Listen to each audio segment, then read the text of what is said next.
Is flying now just a tour bus with wings?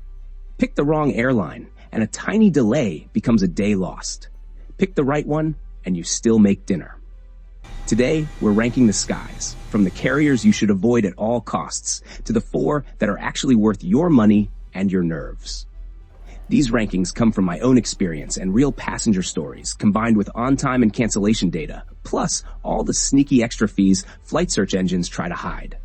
If you've ever grabbed a cheap fare and paid triple for bags or watched a simple trip turn into a scavenger hunt, this list will save you hours, cash, and sanity. Stay to the end. The number 1 spot will change how you plan your next trip. And no, it's not Delta or American. Ready? Let's fly smarter. Come explore with me. If you've ever stared at a €9 ticket and felt your heart skip, Ryanair is why tiny fine print exists. The price is real, until the maze starts. Your personal item has to be small enough to double as a lunchbox. Go a hair over, and the carry-on fee wipes out the deal. Show at the wrong counter, forget to check in, pick the wrong seat, there's a charge waiting. And when you land, the city airport can sit an hour from the city, so your savings finish the trip on a bus. Speed is Ryanair's superpower. Land, unload, reload, go. That sprint makes boarding feel like herding. Seats are tight. Think 28-inch pitch on many jets, so your knees negotiate every minute. Comfort isn't the goal. Utilization is. Plenty of travelers call it survival mode, but defenders point to a newer fleet, sharp operations, and prices no one else touches. Do you think those rock-bottom fares are really worth the trade-off? Tell me in the comments if you've ever had a Ryanair experience you'll never forget. Ever grabbed a too-good-to-be-true fare and felt the bill arrive mid-flight?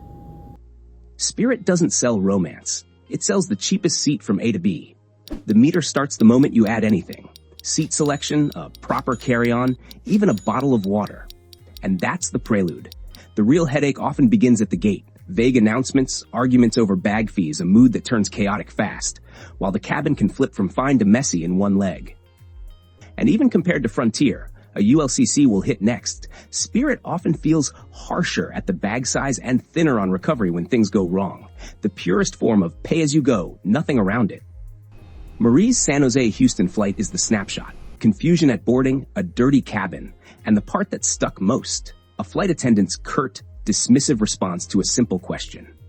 That's the risk with a strip-to-the-bones model.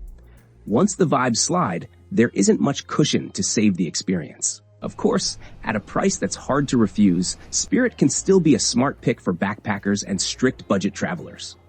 If you prioritize comfort, this model rarely delivers it. For travelers who flew Frontier back in the 80s, the memory is almost glamorous. Wine tastings, proper meals, the whole spread. That was nearly 50 years ago. Today, Frontier is the ultra-low-cost remix. Everything is unbundled. A standard carry-on, the privilege of sitting next to your own kid, even printing a boarding pass can leave you blinking at the total. Experiences split hard. Some swear it's a one-and-done airline. Cabin basics so bare that short hops feel long. Others say it's workable if, after you add a seat and bags, the all-in price still undercuts the majors. On paper, it can look like a bargain, but that's the trap you don't see coming.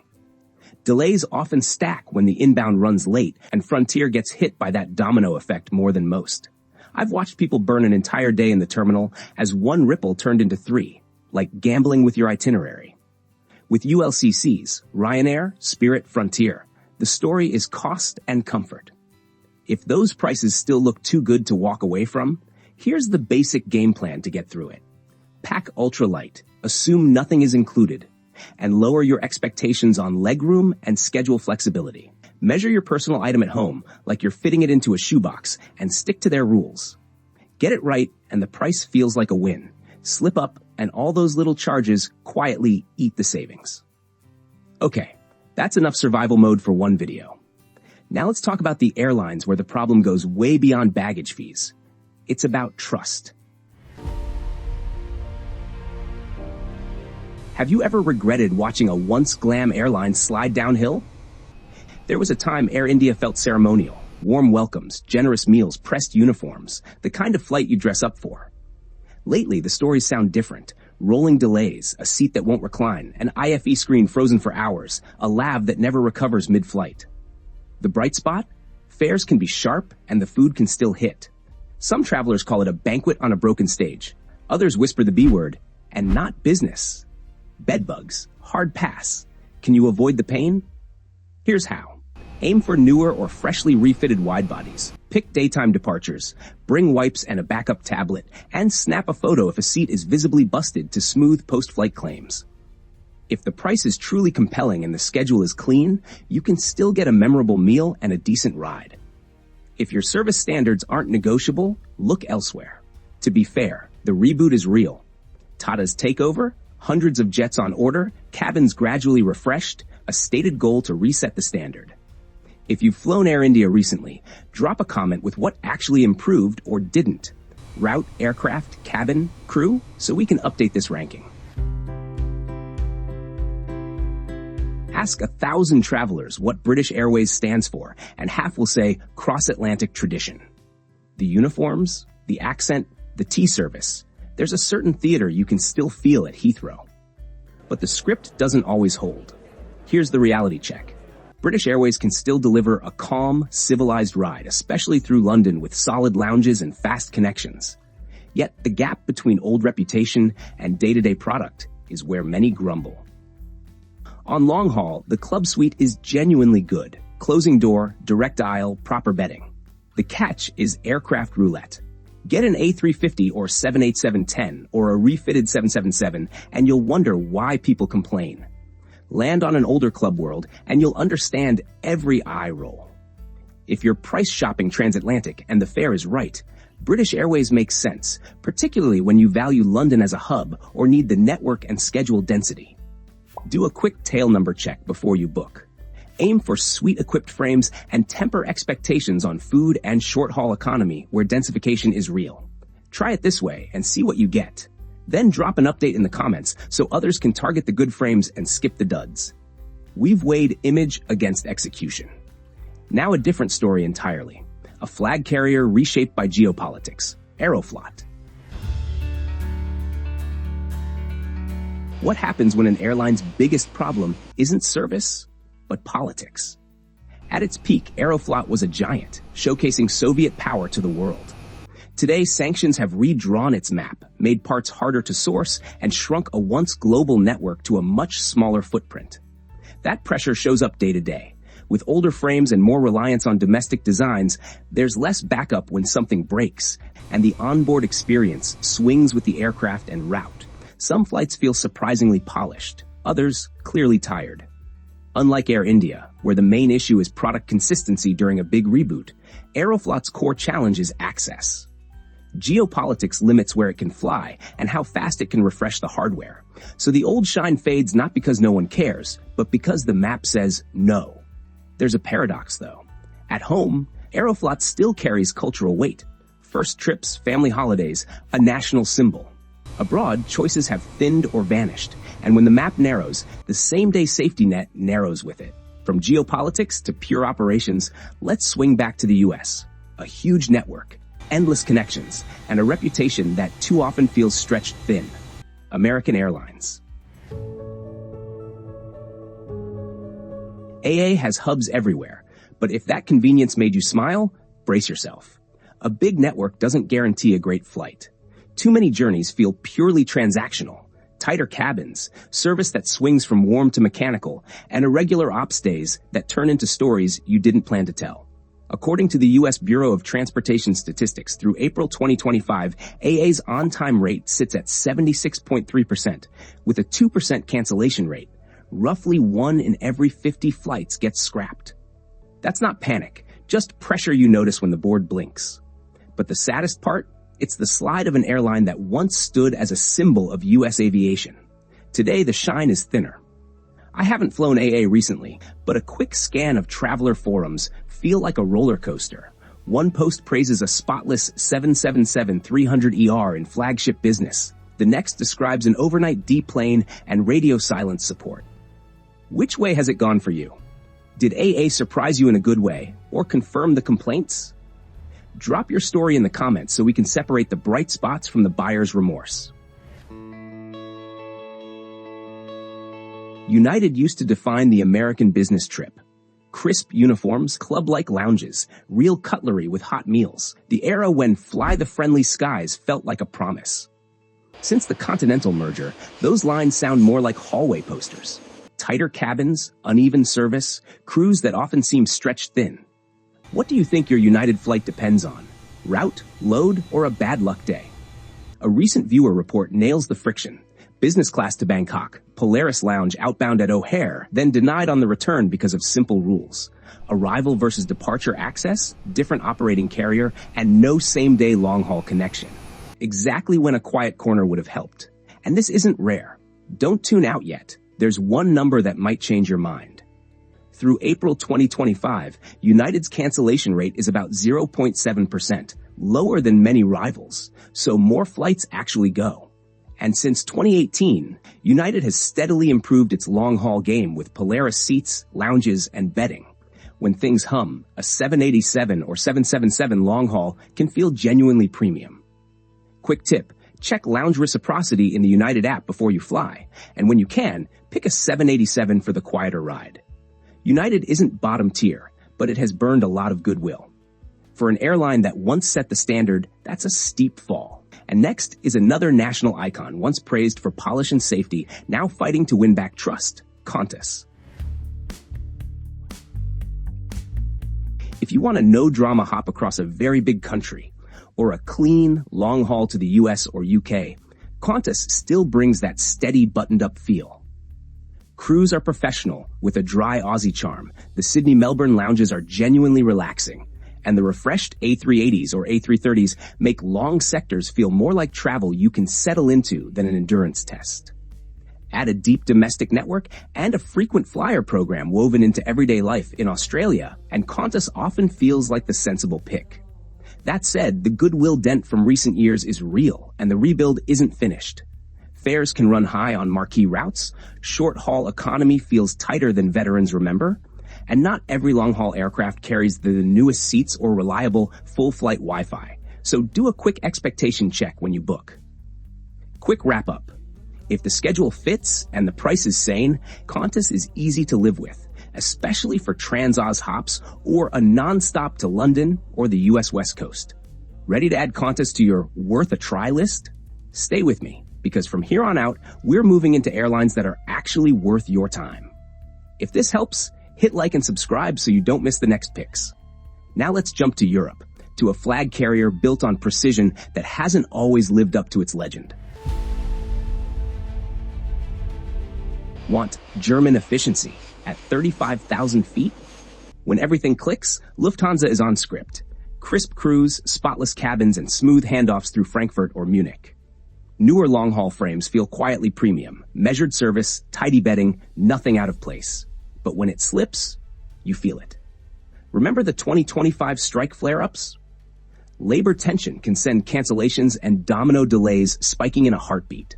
The short-haul economy has tightened, and the experience can hinge on the tail number.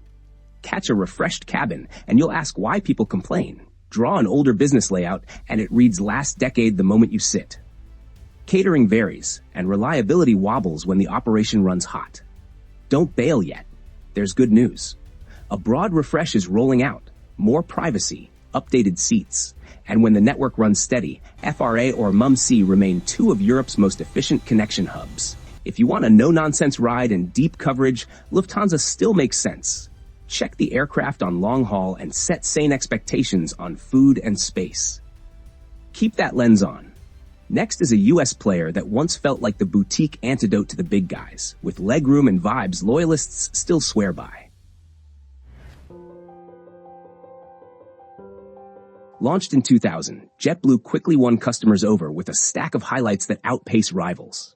Plush seats with real legroom, personal screens at every seat, free Wi-Fi fast enough for both work and movies, and complimentary snacks, even if it's not a full spread. Of course, there's one issue that keeps JetBlue from taking the top spot.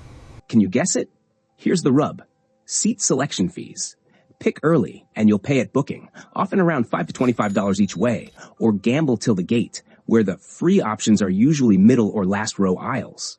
I've been auto-assigned a middle for refusing the fee once. Don't be me. Still, for anyone exhausted by Ryanair, Spirit, or Frontier, JetBlue is a solid option that makes the onboard vibe much calmer. Just budget for seat selection, or book early, so you're not annoyed before pushback. Now we're about to shift to an airline that once defined reliable in the sky. Does that reputation still hold after all these years? Want premium without the peacocking?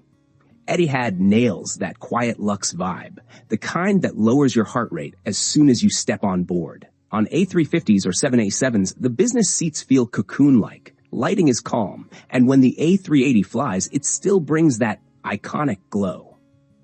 Abu Dhabi's Terminal A is spacious with clean wayfinding. Lounges are bright and airy, and the Middle Eastern dining is refined without the fanfare. Deep breath in, shoulders drop. Why it's worth choosing. Etihad sits in the Middle East Big Three, but is often noticeably cheaper than Emirates or Qatar Airways. Does the lower fare mean lower quality, or is Etihad selling something quietly great? Here's the trade-off. A smaller network can mean fewer schedule options. A few older airframes feel tired. Economy add-ons about seat selection Wi-Fi can nudge up the total. And the carry-on policy is strict. No separate personal item allotment, that common across Gulf carriers. Smart play. Target long-haul on 787 or A350 frames. Allow sensible connect time at AUH and budget seat selection / Wi-Fi from the start. Flown Etihad recently? Drop your route and aircraft. Was it full cocoon mode, or did the rough edges show? Here's the carrier many call the last fortress in the U.S., Delta.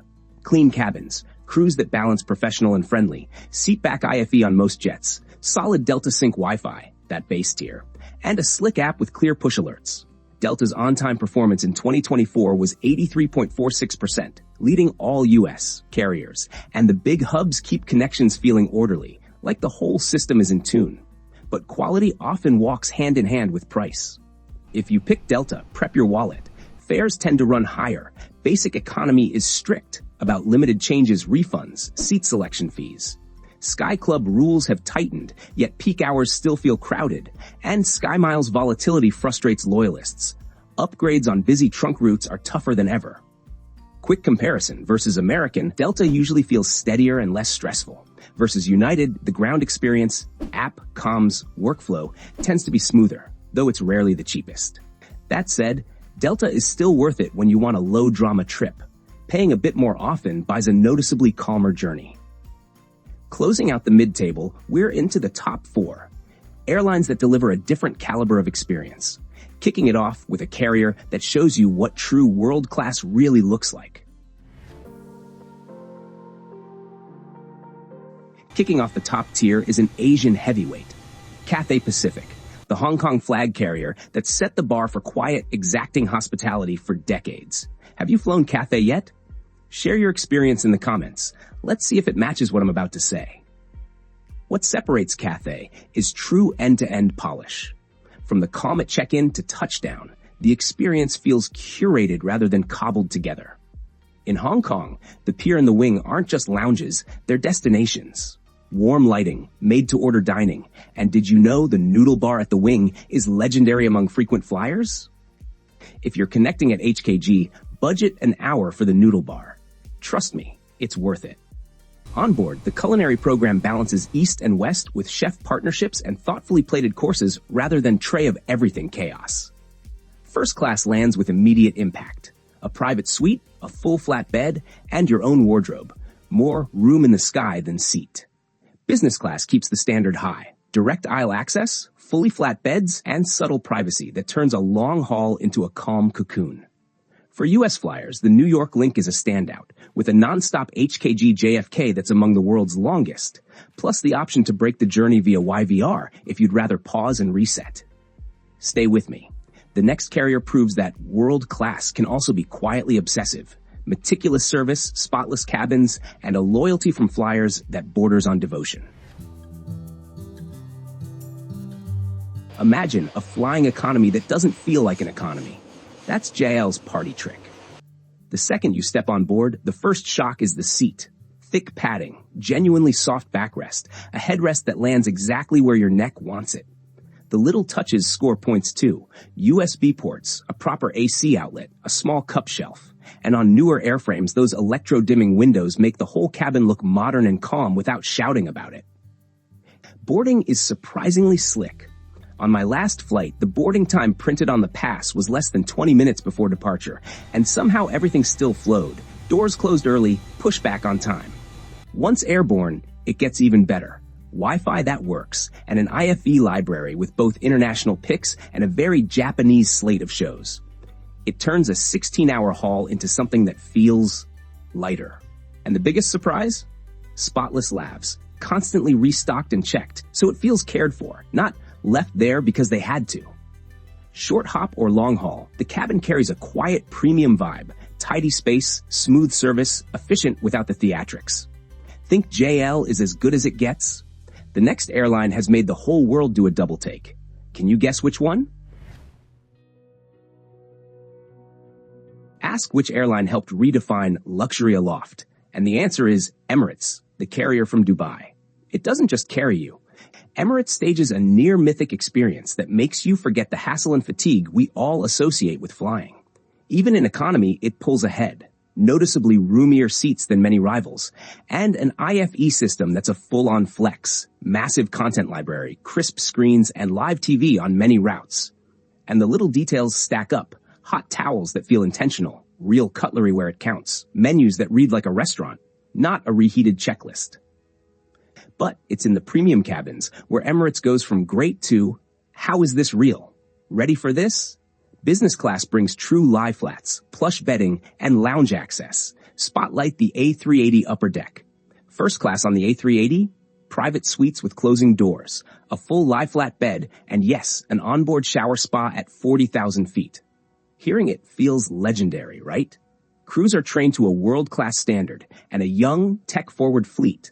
New-gen Boeing 777s and Airbus A380s backs that up with a spotless safety record and top-tier maintenance.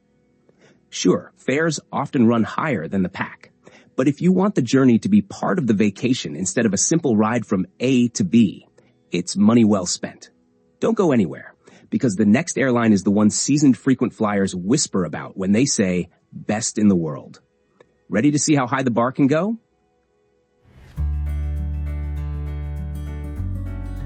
Holding the #1 spot, Singapore Airlines has pretty much never let go of that golden age spirit since day one. And I'd bet it's not just me. Anyone who's flown SIA tends to fall for it on the first trip. What sets Singapore Airlines apart isn't one flashy moment. It's consistency from gate to goodbye. The new suites are literally a luxury hotel room in the sky, one of the largest double beds up there, a closing door for rare privacy, plus real storage and generous surfaces, like bringing a mini hotel on board. Dining feels like true fine dining at altitude. SIA works with a full international culinary panel of world-class chefs, rotates menus seasonally, and the wine list is sommelier curated, with rare vintages that can cost thousands per bottle. And then there's the crew, the legendary Singapore Girl, or SIA team. I don't know the secret sauce, but their service rhythm is almost invisible. They appear the moment you need something, disappear when you want quiet, and everything flows so smoothly you forget you're at 35,000 feet. Plenty of airlines chased that for years. Singapore Airlines turned it into the baseline.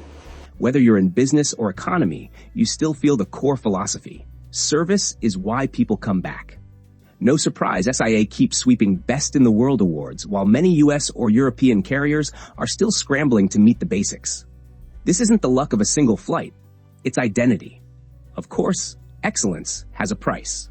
You'll usually pay more than average to fly Singapore Airlines.